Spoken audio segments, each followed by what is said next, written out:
Now you should be able to do on your own refuge field, what to visualize and how to visualize.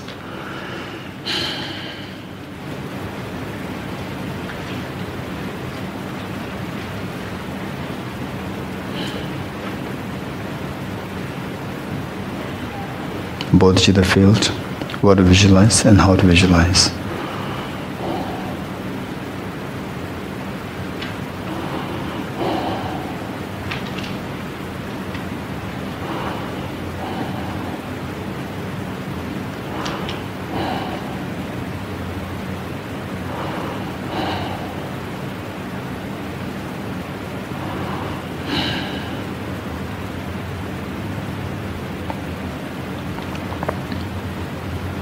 The purpose of the practice.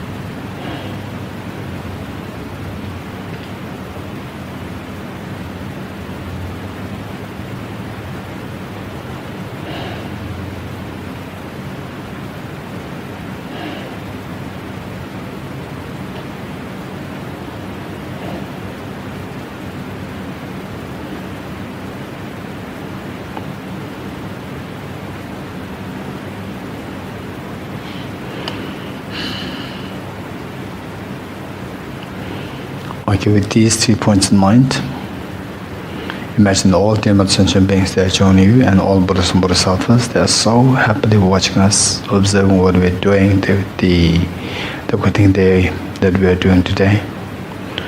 All the sentient beings have joined you, and you are leading this page 2. Enthused by great compassion, you taught the Immaculate Dharma to dispel all perverted views. To you, the Buddha Gautama, I pay homage. Enthused by great compassion, you taught the Immaculate Dharma to dispel all perverted views. To you, the Buddha Gautama, I pay homage. Enthused by great compassion, you taught the Immaculate Dharma to dispel all perverted I pay homage. Independent origination, there is no ceasing, no arising, no annihilation, no permanence, no coming, no going, no separateness and no sameness. I prostrate to the consummate Buddha.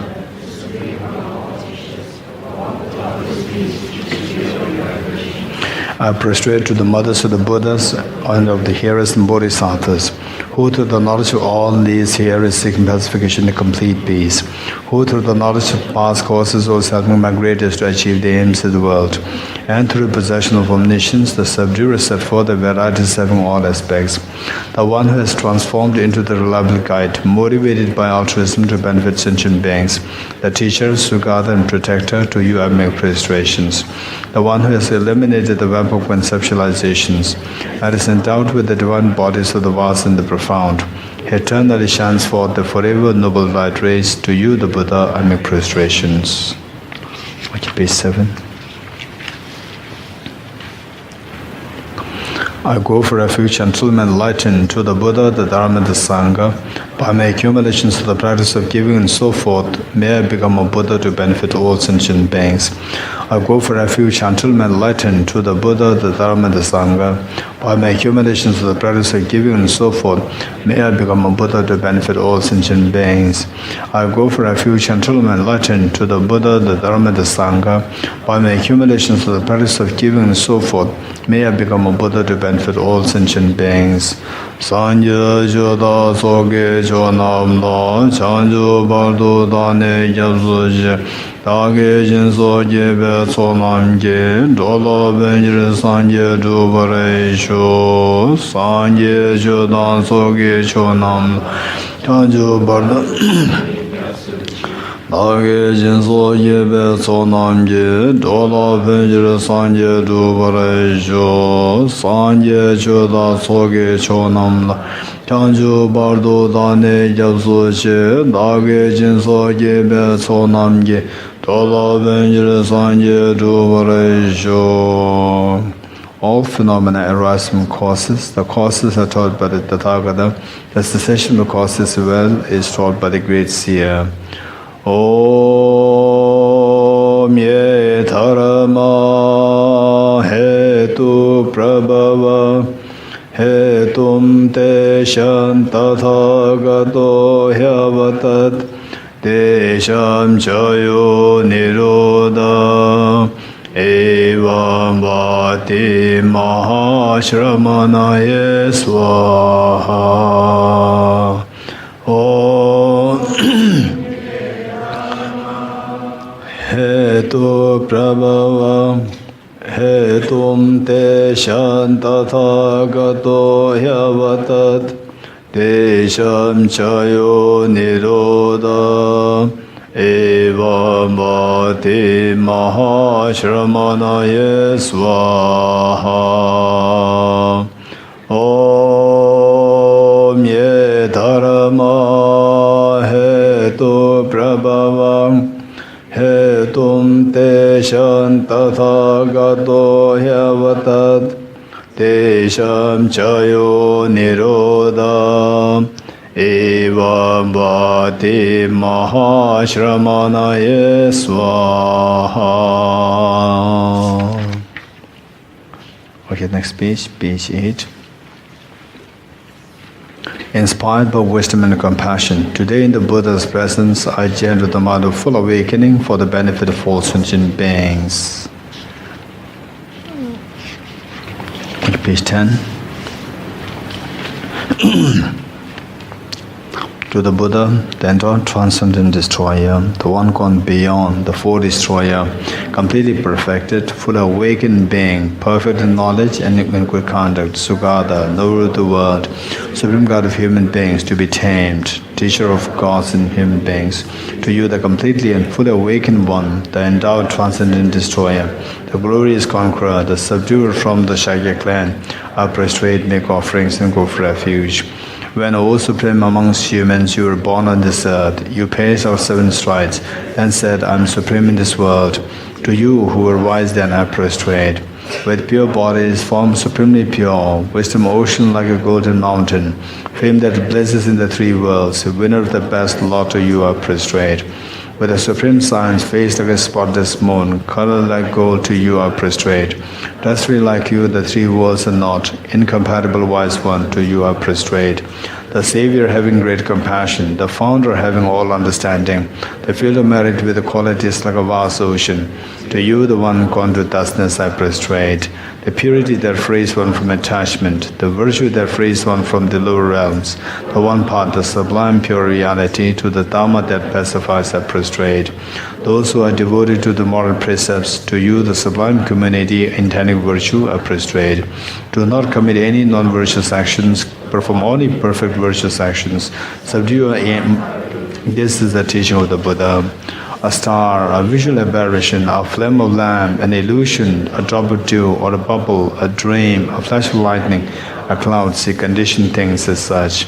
Through these merits may sentient beings attain the rank of all-seeing, subdue the 4 faults, and be delivered from samsara's ocean, perturbed by the waves of aging, sickness, and death. Heart Sutra, and 3 points not to miss. I prostrate to the Arya-tubal gem. Thus did I hear at one time the Bhagavan was dwelling on a mass of Valshas mountain in Rajgriha, together with a great community of monks and a great community of bodhisattvas. At that time, the Bhagavan was absorbed in the concentration on the categories of phenomena called profound illumination. Also at that time, the Bodhisattva Mahasattva Aravadavitishvara looked upon the very practice of the profound illumination of wisdom and beheld those 5 aggregates also as empty of inherent nature. Then through the power of the Buddha, the Venerable Shariputra said this to the Bodhisattva Mahasattva Aravadavitishvara: how should any child of the lineage train who wishes to practice the activity of the profound perfection of wisdom? He said that, and the Bodhisattva Mahasattva Aravadavitishvara said this to the Venerable Shariputra: Shariputra, any son of the lineage or daughter of the lineage who wishes to practice the activity of the profound perfection of wisdom should look upon it like this, correctly and repeatedly, beholding those 5 aggregates also as empty of inherent nature. Form is empty, emptiness form. Emptiness not other than form, form is also not other than emptiness. In the same way, feeling, discrimination, composition factors, and consciousness are empty. Shariputra, likewise, all phenomena are empty, without characteristic, unproduced, unseen, stainless, not without stain, not deficient, not fulfilled. Shariputra, therefore, in emptiness there is no form, no feeling, no discrimination, no composite factors, no consciousness, no eye, no ear, no nose, no tongue, no body, no mind, no visual form, no sound, no odor, no taste, no to touch, and no phenomenon. There is no I element, and so on, up to and including no mind element and no mental consciousness element. There is no ignorance, no extinction of ignorance, and so on, up to and including no aging and death, and no extinction of aging and death. Similarly, there is no suffering, origination, cessation, and path. There is no exalted wisdom, and no attainment, and also no non-attainment. Therefore, because there is no attainment, bodhisattvas rely on and dwell in the perfection of wisdom, the mind without obscuration, thus without fear. Having completely passed beyond error, there is the end point of nirvana. All the Buddhas who dwell in the three times also manifestly awaken to unsurpassable perfect enlightenment in reliance on the perfection of wisdom. Therefore, the mantra of the perfection of wisdom, the mantra of great knowledge, the unsurpassed mantra, the mantra equal to the unequaled, the mantra that thoroughly pacifies all suffering, should be known as truth, since it is not false. The mantra of the perfection of wisdom is declared. Deyatha Om Gade Gade Para Gade Para Samgade Bodhi Swaha. Shariputra, the Bodhisattva Mahasattva should train in the profound perfection of wisdom like that. Then the Bhagavan arose from that concentration and commanded the Bodhisattva Mahasattva Arabhadagutishvara, saying, well said, son of the lineage, it is like that, it is like that. Once you practice the profound perfection of wisdom, just as you have indicated, even the Tathagatas rejoice. The Bhagavan, having thus spoken, the Venerable Sharitvati Putra, the Bodhisattva Mahasattva Arabhadagutishvara, those surrounding the entirety, along with the world of gods, humans, asuras, and gandharvas, were overjoyed and highly praised as spoken by the Bhagavan. We can still recite this. Imagine the Buddha Shakyamuni is exhorting us thus: don't remain in the fears of samsara. Come out of samsara. Remove your tears behind. Leave your tears behind and come towards ultimate happiness, where misery is unheard of. And you hearing this melodious voice of Buddha Shakyamuni, then you inspire your two parents and all your family members, all dear sentient beings. Look, this is the work of compassion teacher Buddha Shakyamuni is exhorting us. The fact that we are suffering, the fact that we are all fighting each other, the fact that we are all abusing each other, and so forth, the fact that we are all going through the anxiety, stress, tension, the endless fear, is all because of the true demons. Just leave behind the true demons and awaken this Buddha nature fully. This is when you will experience the total awakening, the total experience of happiness. And for this we have to undertake this journey of the Gati, very meaningful journey of the Gati, Para Samgati, Bodhiswaha. And all the dear sentient beings hearing this, they are so intense, happy, inspired, they are so happily signed up, they are so happily join you in this journey, and you are taking all your dear sentient beings along with you towards towards enlightenment in the form of Gati, by the undertaking this internal journey of the mind, cleansing the mind. Deyatha Om Gati Para Para Samgati Bodhi Swaha. Deyatha Om Gati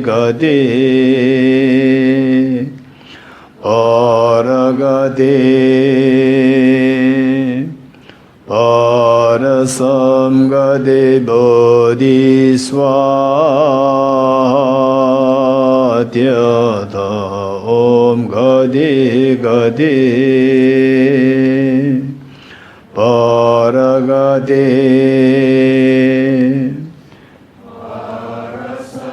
Gati Bodhi Swaha. Deyatha Om Gati Bharagate Parasamgade Bodhiswaha Dhyata Om Gade Gade Bharagate Parasamgade Bodhiswaha Dhyata Om Gade Gade Bharagate Parasamgade Bodhiswaha Dhyata Om Gade Gade Bharagate Parasamgade Bodhiswaha.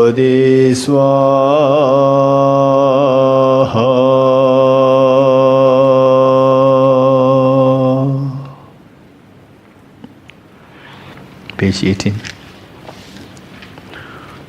By the teachings of the three supreme jewels possessing the power of the truth, may in and outer hindrance be transformed, may they be dispelled, may they be non-existent, may they be pacified, may all negative forces opposed to the Dharma be completely pacified, may the host with 80,000 obstacles be pacified, may we be separated from the problems and conditions harmful to the Dharma, may all enjoyments be in accord with the Dharma, may auspiciousness and perfect happiness pervade this place now.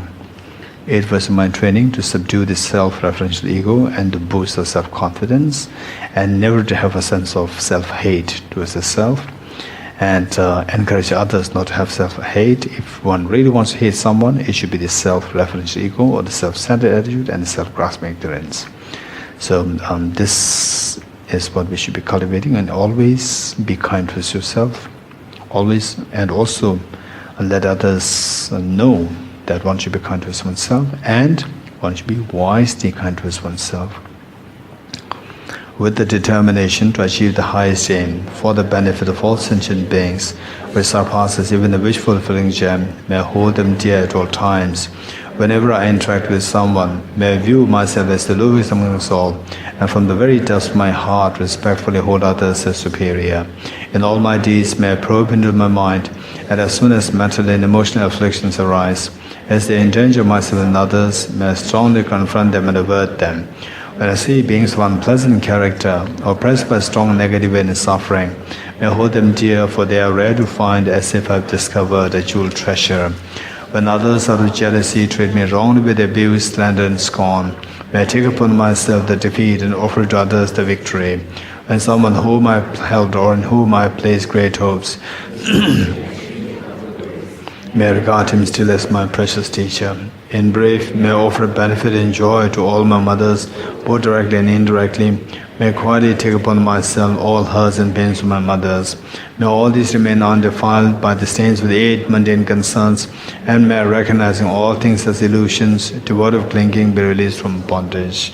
From my 2 collections, vast the space that I have immersed from working with effort at this practice for a great length of time, may I become the chief leading Buddha for all those whose minds wisdom is blinded by ignorance. Okay, 7 Pocha.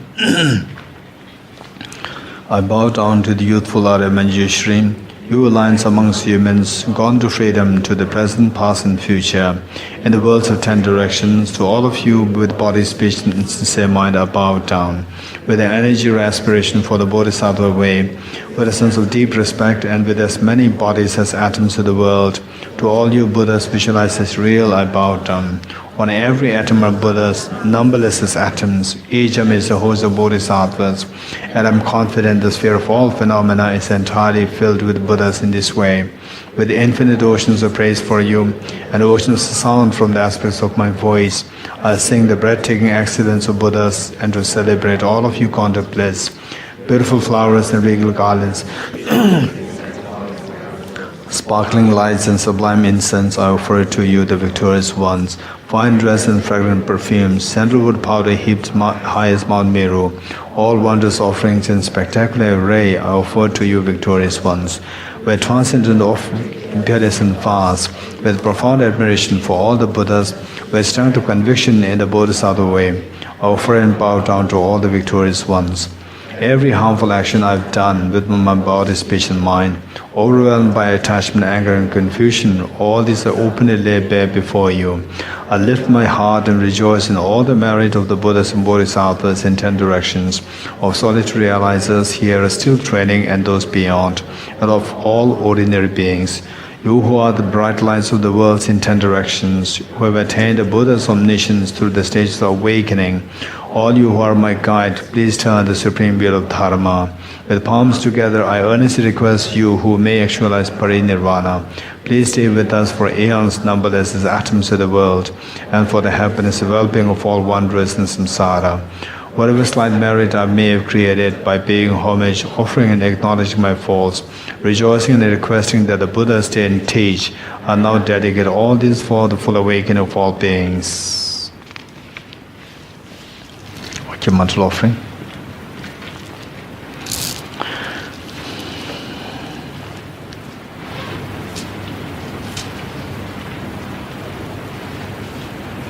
Okay, now how many of you don't know how to do the descent gesture? Anyone who doesn't know how to do this?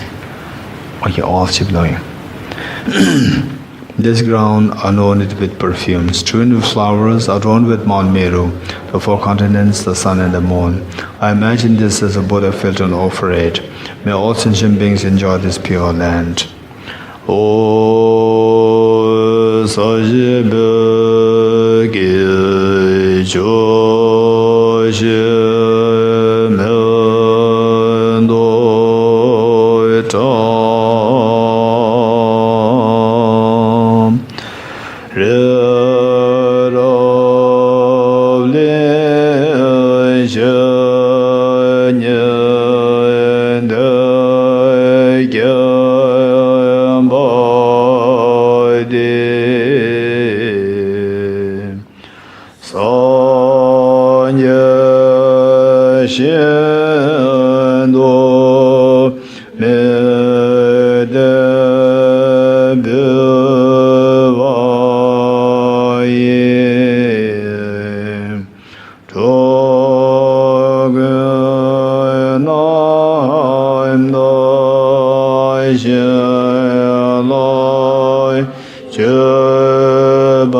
May I be blessed that my mind is directed towards the Dharma.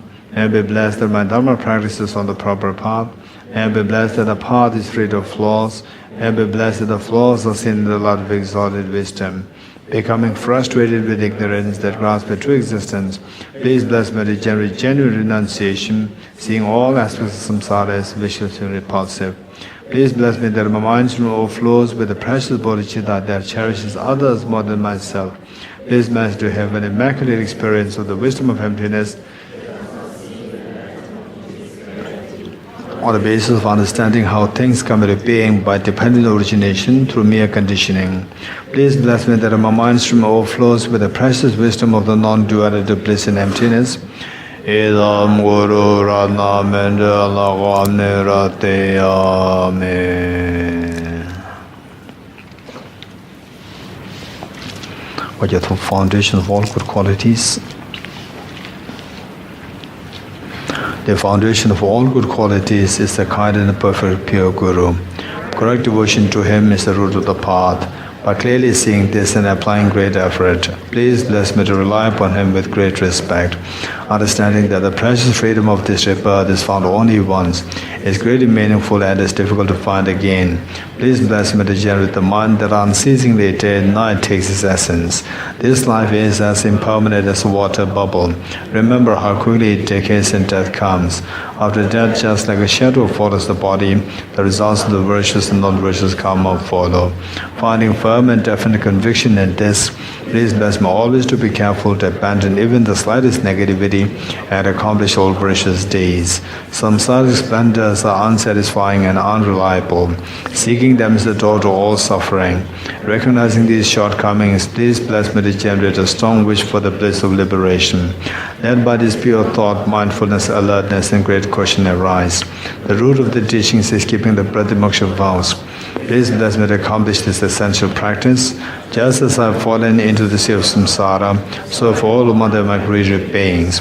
Please bless me to say this, trained in Supreme Bodhicitta and bear the responsibility of freeing migratory beings. Even if I've developed Bodhicitta, but I don't practice the three types of morality, I'll not achieve enlightenment. With my clear recognition of this, please bless me to practice the Bodhisattva vow with great energy. Once I pacify distractions to wrong objects and correctly analyze the meaning of reality, please let me generate quickly within my mind stream the unified path of karma abiding special insight. Having become a pure vessel training in the general path, please bless me to enter the holy gateway of the fortunate ones, the supreme Vajra vehicle. At that time, the basis of accomplishing the two attainments is keeping pure one samaya. As I become firmly convinced of this, please bless me to practice. Then, having realized the importance of the two stages, the essence of Vajrayana, by practicing with great energy, never giving up the 4 sessions, please bless me to realize the teachings of the Holy Guru. Like that, may the Gurus who show the noble path and the spiritual friends who practice it have long lives. Please bless me to pacify completely all outer and inner hindrances. In all my lives, never separated from perfect Gurus, I enjoyed the magnificent Dharma by completing the qualities of the stages and paths, may I quickly attain the state of Vajradhara.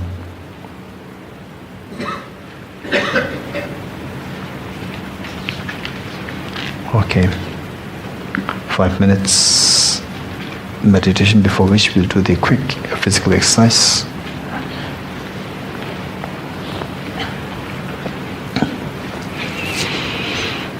Are you ready?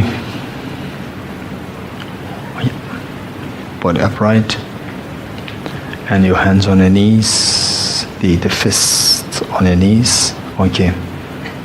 Pull.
Okay, 5 minutes.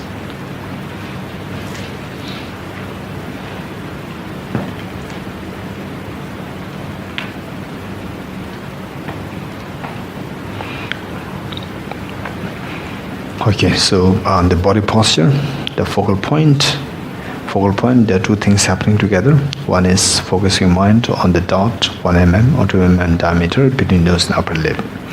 Meanwhile, multitasking, counting the breath. Breathe in, breathe out, cycle 1, breathe in, breathe out, cycle 2 for 5 minutes. Ideally speaking,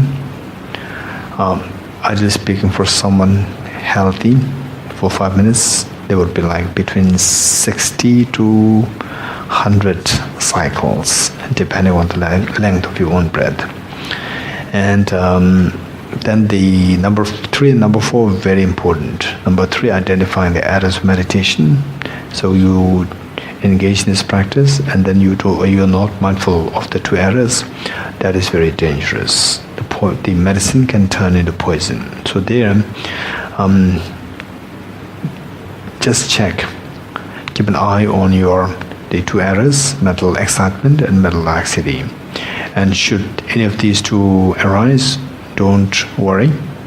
Just apply the remedies. If you apply the remedies, you don't have to worry, because the fact that the mind is constantly being bombarded by the mental excitement and mental laxity is very natural. Because of this, we need training. If we already are freed from these two, then why do we have to train? Why do we have to practice? No need to practice. So the fact that when any of these two arise in us, don't worry, simply apply the remedies. And applying the remedies is point number 4. Point number 4, and the mindfulness, introspection and mindfulness. Okay, introspection is to once in a while keep an eye, meaning just check if your mind is already into distraction or excitement or in a relaxed state. And should you see that your mind is distracted or in a relaxed state, then the job of the introspection is done. Then you apply mindfulness. Mindfulness is like a rope. Bring the mind back to the intended object of meditation. So this thing is what we need to really put effort, make sure that the quality is there. So in group we are doing 5 minutes. At your home, I won't recommend, unless you have been doing meditation for long. If you are a beginner, I would recommend not to do for 5 minutes. Instead, do it for, like, say 21 cycles. 21 cycles is a little over 1 minute. And why we are doing 5 minutes here then is because this is a mixture of the group. Some have been doing meditation for, say, several years or several months and so forth. And then we choose 5 minutes, one. And number 2, in group is much easier in group, because psychologically you have a feeling that there are other people there and I should not doze off, or I should not be excited. So other people there, they are doing so good, so I should be equally. So other people, they helped you.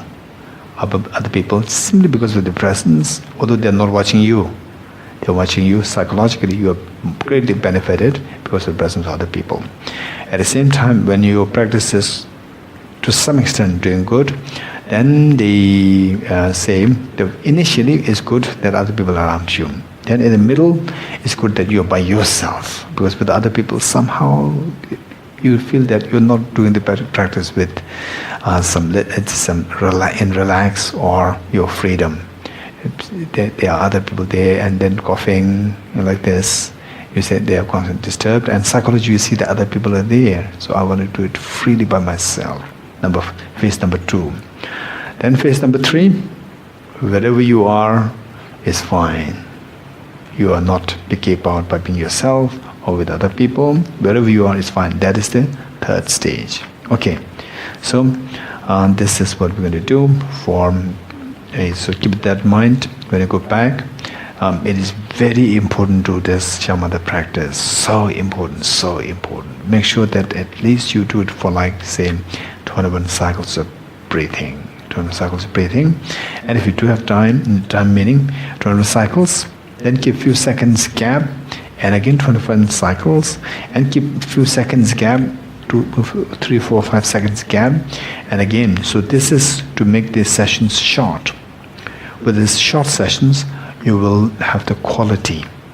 When the session is long, then you will sacrifice the quality. Without the quality, there's no point.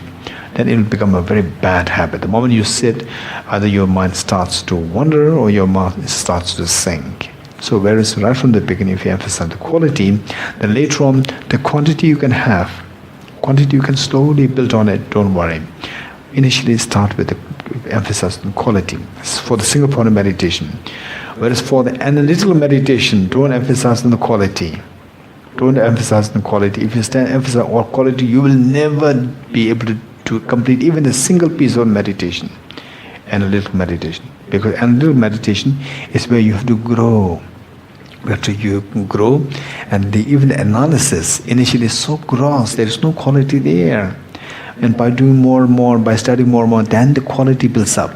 That is the analytical meditation. For the single point meditation, emphasize on the quality right from the beginning. There's a difference, because for the single point meditation, material is very, very less. For the single point meditation, you don't need enough material. Simply, whatever you get, just focus there. Don't waver. Whereas for the analytical, you should be as creative. You should be bringing so much materials to keep my soul alive. So for that, in the beginning, we can't have all these materials. So you have to keep building on this. So the quality you'll pick up the quality slowly. In the initial, if you look for the quality, and then you'll easily feel demoralized for the analytical meditation. For the single point meditation, right from the beginning, emphasize on the quality. Don't go for the quantity, right? Okay, this is so important. Okay, 5 minutes.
Okay.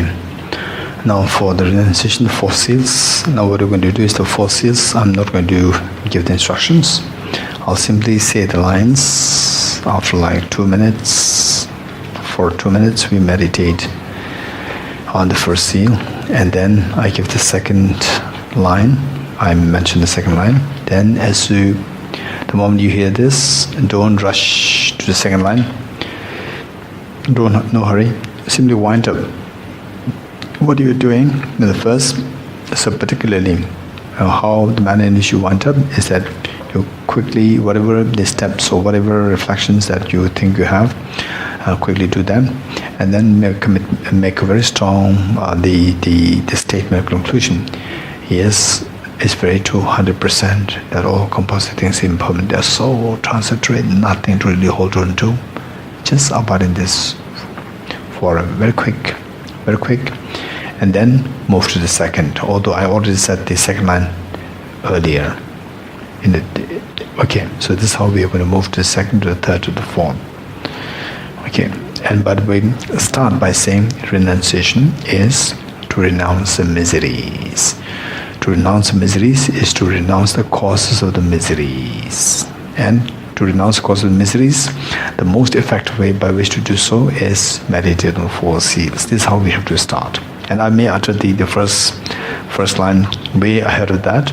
And then you can start with this. No hurry. Just take your time. And when I say the next, then slowly wind up what you're doing the first, make the commitment, and then move to the second. The moment I say second, you don't have to jump to the second right away. Okay. The renunciation.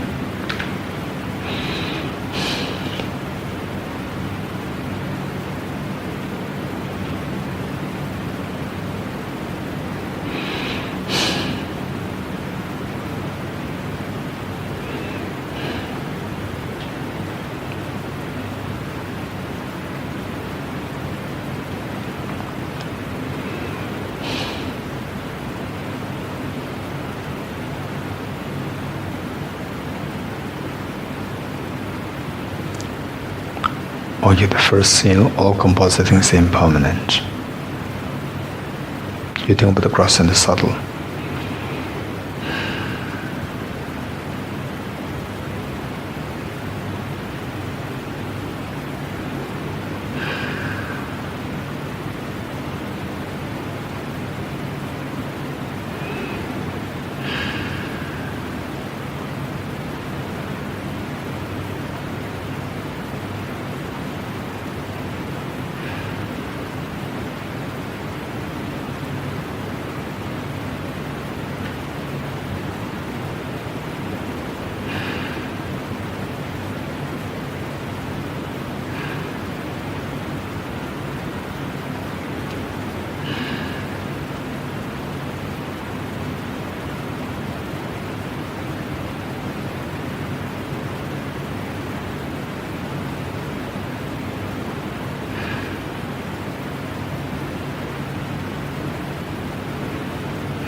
all contaminated things of suffering nature.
Everything is of the nature of emptiness and selflessness.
Transcending sorrow is absolute peace.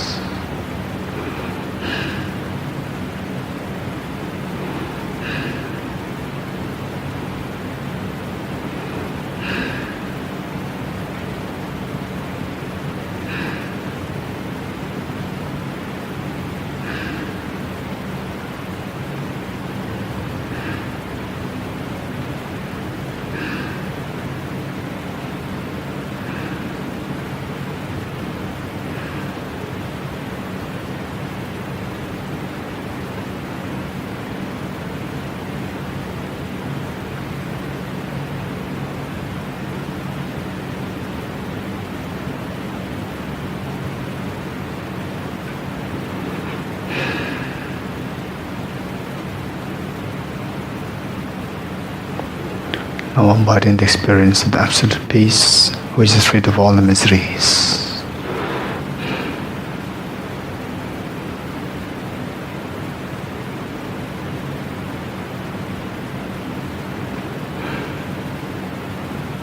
And the experience of emptiness.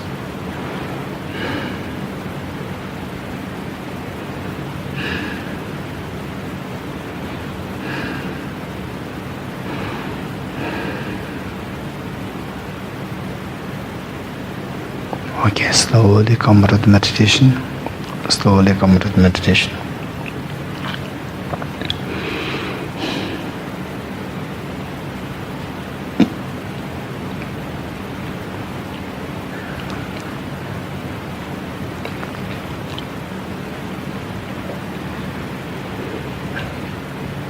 Okay, next, Bodhicitta meditation. For this, we're going to use the four immeasurables. Okay, again, the same thing. We're going to do on our own. I'll just cite each of the immeasurables, and then you try to manage your time. Make sure that you're able to finish each of the immeasurables in time. And when I say the second immeasurable, then you try to wind up whatever you're doing and move to the second. Okay. Reinforce visualization of the refuge field. What to visualize, how to visualize them.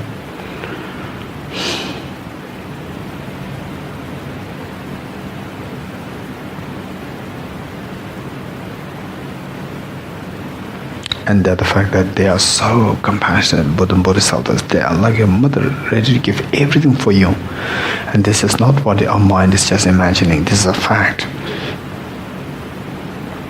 The fact which we do not feel it because of our heavy, the karmas obstructing us from to feel this and from to experience this. But in actuality, and this is actually happening, the Buddhas and Bodhisattvas, they are so loving, so caring. The way the mother feels towards a very tender young child who is sick.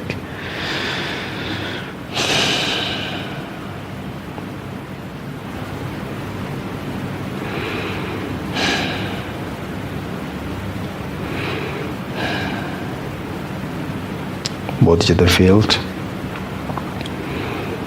What to visualize and how to visualize.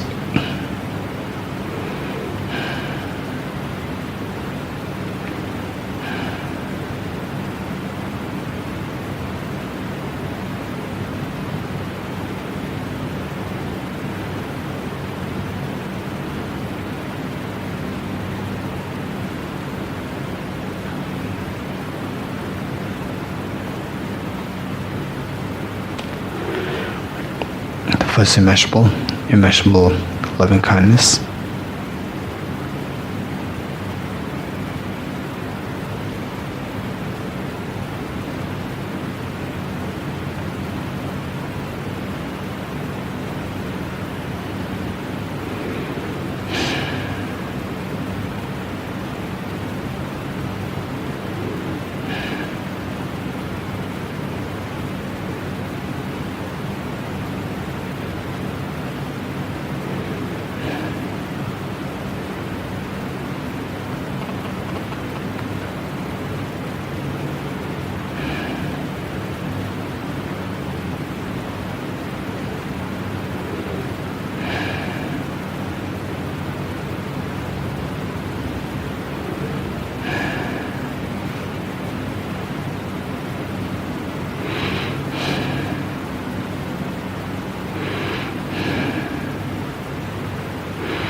immeasurable compassion,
immeasurable joy,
immeasurable equanimity,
Okay, embodied in this unconditional love, which underscores all the four immeasurables.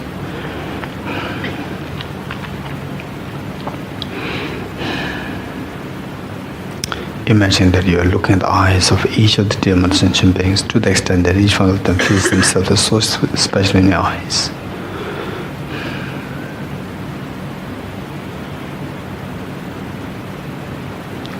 Okay, with folded hands, we will make a commitment in bodhicitta together 3 times, wholeheartedly. Although it may be superficial at the moment, it doesn't matter. From your side, try your best to make it as wholehearted. May I become Buddha for the benefit of all my dear Mother sentient beings. May I become Buddha for the benefit of all my dear Mother sentient beings. May I become Buddha for the benefit of all my dear Mother sentient beings. Abide in this most beautiful mind that exists in this universe, the most appealing mind that exists in this universe, bodhicitta, for a while. And all sentient beings become so happy that you generated this bodhicitta for them. And each one of them, they're also inspired to generate this bodhicitta. They also emulated you. Slowly transform this beautiful mind of bodhicitta into a spotlessly clean moon disk, horizontally sitting at the heart.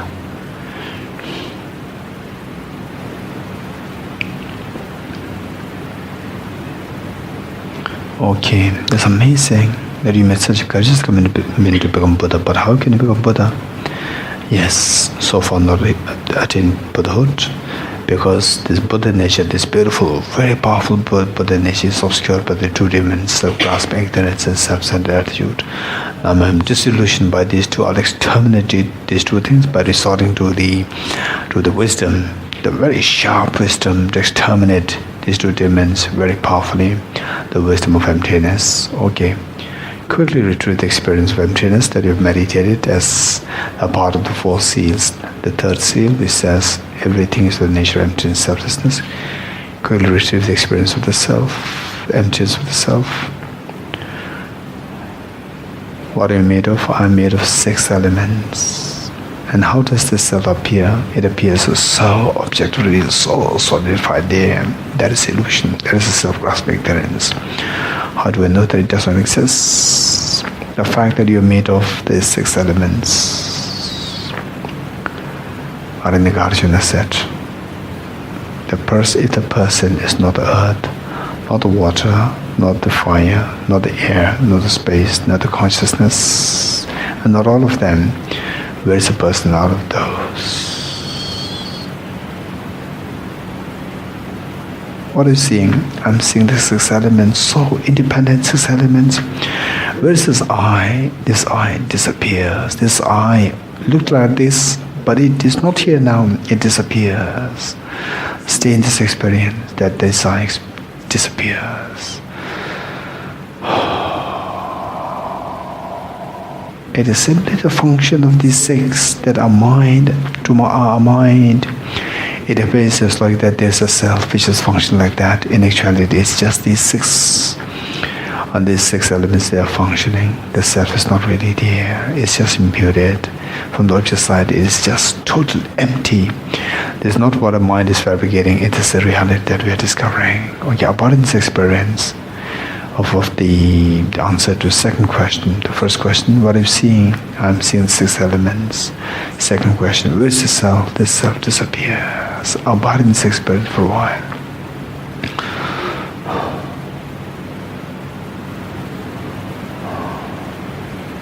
Slowly transform this fearless mind of the wisdom of emptiness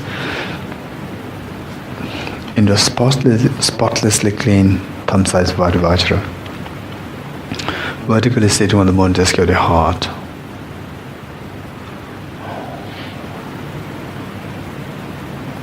Amazing. The moon symbolizing the convention bodhicitta. This is the final remedy to overcome the self-centered attitude. The Vajra symbolizing the ultimate bodhicitta, or the wisdom of emptiness, which is the final remedy to overcome the self-grasping ignorance and the subtle stains. Amazing. But what about your your true grandparents, and all the dear mother sentient beings. That's very true. You feel so intensely affectionate, intensely loving, intensely caring towards all dear mother sentient beings. The intensity of this love and affection towards all sentient beings invoke the Vajra moon to multiply infinite number of times. And she once sat with your mother at her heart, one sat with your father at his heart, one sat with each one of family members, one sat with each one here and each one of the staff here in Rumakito Resort, and one sat with each one of the sentient beings, the fish in the ponds, the insects, the mosquitoes, everyone, and one with each of the dear mother sentient beings everywhere in Indonesia, everywhere in your own countries, everywhere in the entire world, the planet Earth, and everywhere in the entire Milky Way galaxy, and where everyone, all the sentient beings, whoever there is in this universe, everyone now, all the human beings have it, all the animals have it, all the beings in the Hell realm have it, all the beings in the Holy Ghost realm have it, all the spirits have it, all the devas and devis have it. Everyone has this. This is the gift from you. Amazing. They never received such a gift. Or at the most they get temporary gifts for temporary benefit, temporary happiness. But today they are receiving the gift which can give them the lasting happiness. Amazing. Amazing. While you're doing this, all Buddhas and Bodhisattvas, they are constantly watching us. They're so happy, so proud, like the very tender young child, young daughter, young son performing in a school stage, and you're invited by the principal, and you so proudly go there, and your child knows that you are there, and you are just signaling to your eldest, to the very tender young daughter, to the tender young son, that I'm there, we are there, the parents are there. So you're doing so good, just keep going, and just with so much excitement, and the child, you as a child, as a daughter, as a son, feel so proud of your parents being there and proud to perform. This is exactly what is happening here. All Buddhas and Bodhisattvas, they're so happy, they're so proud today, they're so relieved today that you are doing such an amazing gesture of cultivating bodhicitta, which I'm just gifting them to all sentient beings. Why not we invite and request all Buddhas and Bodhisattvas like your parents to be witness to our undertaking the aspiration Bodhisattva vow.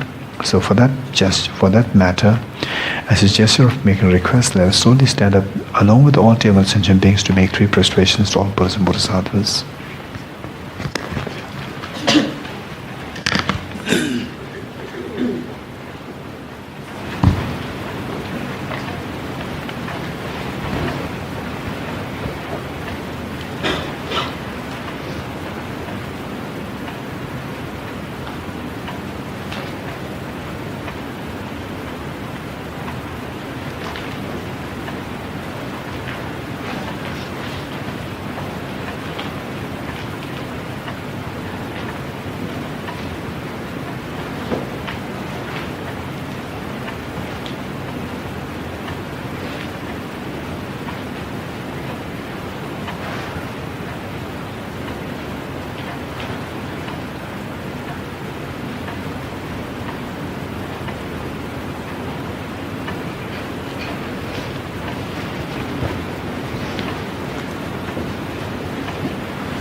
Okay, sitting on our right knees, and page 34.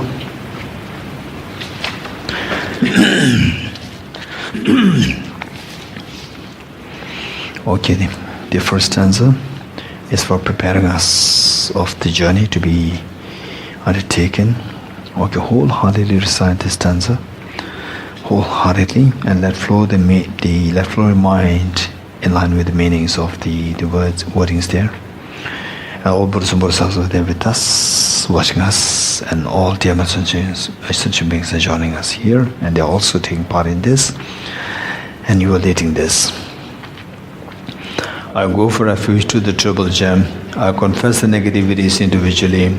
I rejoice the virtues of the all beings. I hold the precious Buddha in my heart. I go for refuge to the triple gem. I confess the negativities individually. I rejoice in the virtues of all the beings. I hold the precious Buddha in my heart. I go for refuge to the triple gem. I confess the negativities individually. I rejoice in the virtues of all the beings. I hold the precious Buddha in my heart. Okay, next, the actual ceremony of taking the Asmin Bodhisattva vow. Don't miss the points. Okay. Gurus, Buddhas, and Bodhisattvas, please be here to me. Just as previous Buddhas have generated the mother of bodhicitta, and just as they successively dwelt in the bodhisattva practices, likewise for the benefit of all sentient beings, I will generate the mother of bodhicitta, and likewise shall I too successfully follow the bodhisattva practices. Gurus, Buddhas, and Bodhisattvas, please be here to me. Just as previous Buddhas have generated the mind of bodhicitta, and just as they successfully dwelt in the bodhisattva practices, likewise for the benefit of all sentient beings, I will generate the mind of bodhicitta, likewise shall I too successfully follow the bodhisattva practices. Gurus, Buddhas, and Bodhisattvas, please be here to me. Just as previous Buddhas have generated the mind of bodhicitta, and just as they successfully dwelt in the bodhisattva practices, likewise for the benefit of all sentient beings, I will generate the mind of bodhicitta, and likewise shall I also successfully follow the bodhisattva practices.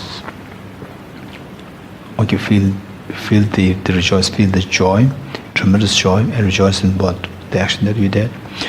And all the Buddhas, Bodhisattvas, they're so proud, they're so relieved, they're so happy. Amazing moment for them today.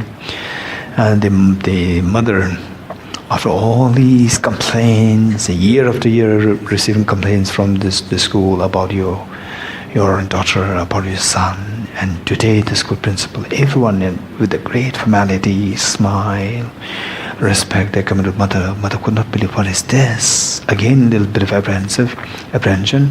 Again, what my daughter might have done, what my son might have done in school. And this time is very different. The environment, the air is very different. The school principal and everyone smiling, and the school congratulated the mother. Your daughter is awarded the best student of the school of this year. Your son is awarded the best student of the school of this year. And the mother could not contain her tears, so overjoyed, tremendously excited, happy, overjoyed, in disbelief. Is this really true, or this is my dream?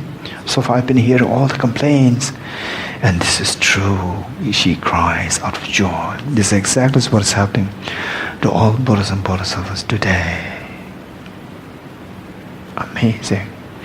And this is the greatest offering that you can make to all Buddhas and Bodhisattvas. And today you made it. And the few days of your retreat in bodhicitta, you did it, you made it amazing.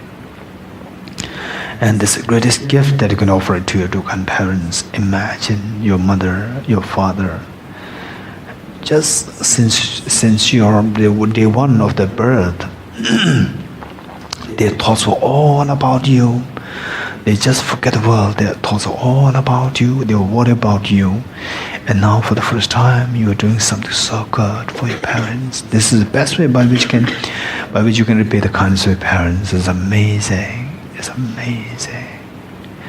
Amazing. And the parents of this life, the parents of the former life, and the parents of all these innumerable former lifetimes, this is the best gift that you can offer to them, and today you made it amazing. So this is the wisest way, this is the meaningful way of presenting a gift to your parents, and today you did it. And this is all because of the kindness of all the Buddhas and Bodhisattvas. As you just are thanking them, imagine all your dear Mother Sentient, including your parents of this life, everyone, your children, everyone joining you to make 3 prostrations as a thank you gesture to Buddhas and Bodhisattvas, all the Buddhas and Bodhisattvas.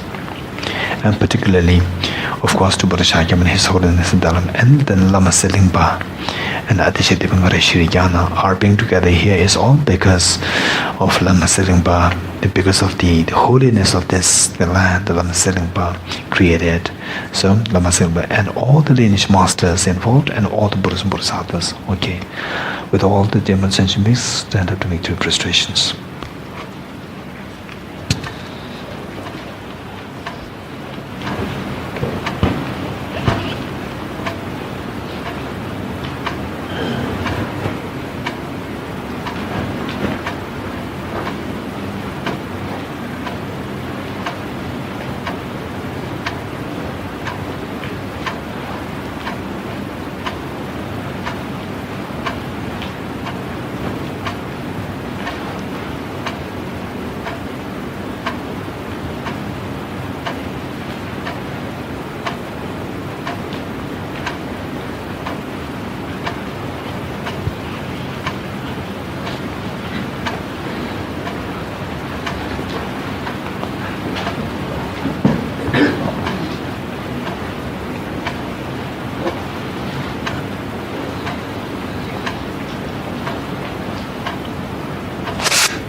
Okay, let's turn to page 35, the last stanza, to connect ourselves with these two practices, already connected, and not to miss these two practices, even in the future lifetimes, that you are so closely, somehow very closely, the meet with these two teachings, the practices, and be so closely connected with these two practices, becoming the heart of your practice in the future lifetimes. Throughout my future lifetimes, may I always be guided by the compassionate Buddha and may be able to uphold the true precious bodhicittas even at the cost of my life. Throughout my future lifetimes, may I always be guided by the compassionate Buddha and be able to uphold the true precious bodhicittas even at the cost of my life. Throughout my future lifetimes, may I always be guided by the compassionate Buddha and be able to uphold the true precious bodhicittas even at the cost of my life. Okay, then page 36, to invigorate, to reinforce compassion, and particularly to make the compassion more profound. We think about the emptiness, how the beings are suffering, just as you are suffering, and now you discovered that all this is because of the suffering nightmare happening in the dream. And it is by waking up from this dream that I'll be freed from the ensnarement of the nightmare. And then this you came to realize because of the getting some insight into emptiness. Now you're feeling the same for all sentient beings. You see that how the sentient beings are suffering is because of being in the sleep of ignorance, being in the nightmare of the sleep of ignorance. And then you, first of all, the reinforced understanding or inform the sentient beings that look, everything is like illusion. There's nothing there from the object side. There's nothing there from the object side which should affect you to become the sick or to become demoralized and so forth. Just wake up from the sleep of ignorance. And sleep of ignorance. So with this, to convince them as to how everything is illusion-like, then all the details, in great detail, Bodhisattva Shantideva explains about our craving for respect, our shunning away from others, the accusing you or insulting you or criticizing you and so forth. These are all just nothing there really from the object side. Why should you be emotionally pulled and pushed by the illusion-like phenomena? So then in the end, I concluded that with the part of the merit that I've accumulated through the bodhicitta and wisdom and emptiness conjoined, how can I benefit sentient beings, and how can I teach this? How can I wake up the sentient beings by teaching this wisdom? So this is the very profound, compassionate act cultivated in the end. Okay, with this, let's read this together. Therefore, sentient beings resemble dreams. Upon analysis, they are like pendant trees, whether they are released or not from sorrow. Ultimately, there is no difference. What is there to gain and what is there to lose with things that are empty of true existence in this way? Who is there to pay me respect and who is there to abuse me? From what are pleasure and pain derived? What is there to be happy about or unhappy about? When I search for who is there to crave and what is there to crave for? Upon analysis, this world of living beings is found to have no true existence. Therefore, who can die here? What is there to come and what is pain? Who are friends and who are relatives? O you who are investigating the reality, please recognize, as I've done, that all is just like space. Those who wish to be happy are greatly disturbed by causes of conflict and overjoyed the causes of the pleasure. Not finding happiness, they suffer, and in order to find it, they exert themselves.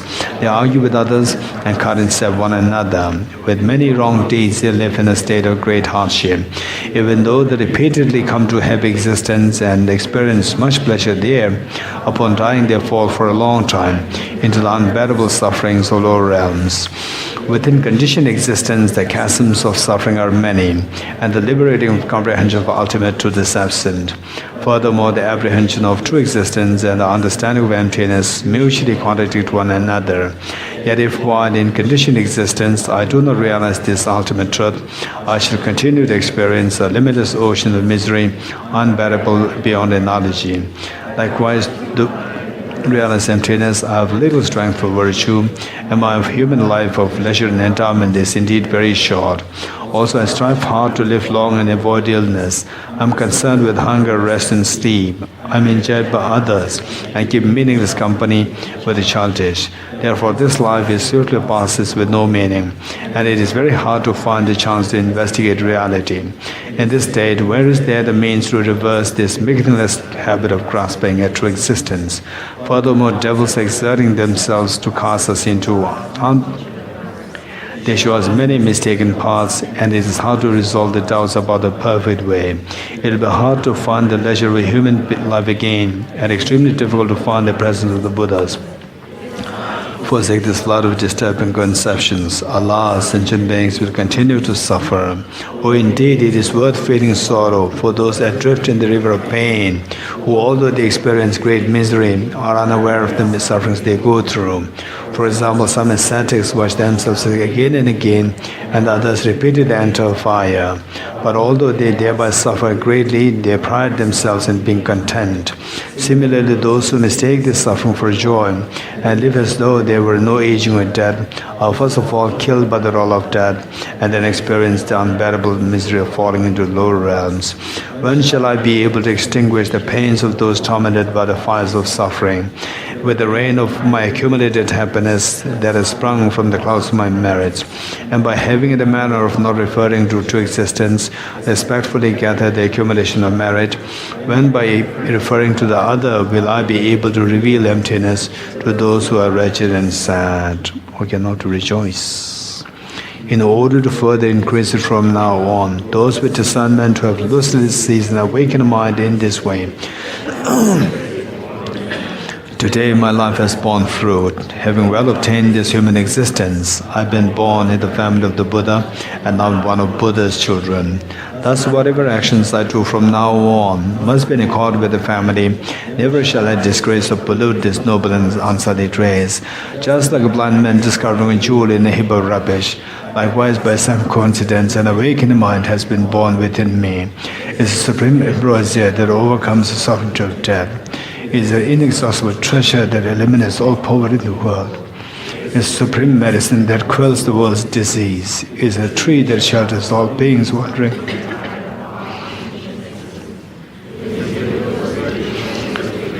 Unhappy states of birth is the dawning moon of the mind that dispels the torment of disturbing conceptions. It's a great sun that finally removes the misty ignorance.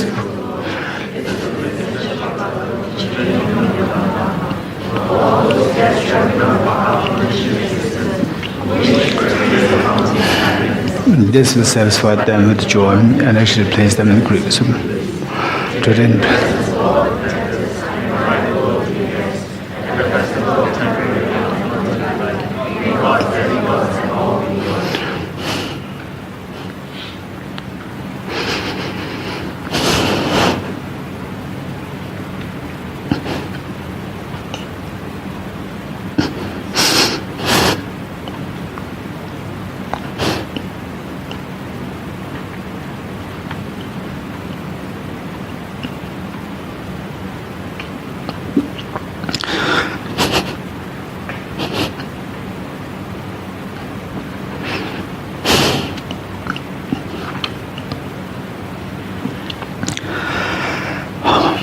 Okay, dedication prayer.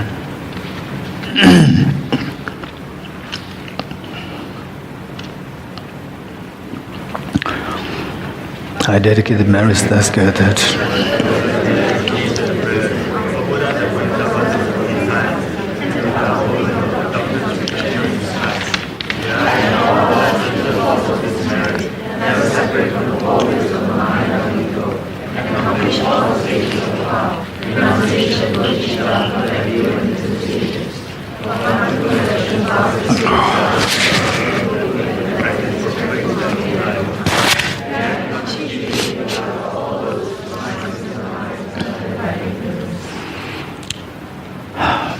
Okay, these prestations.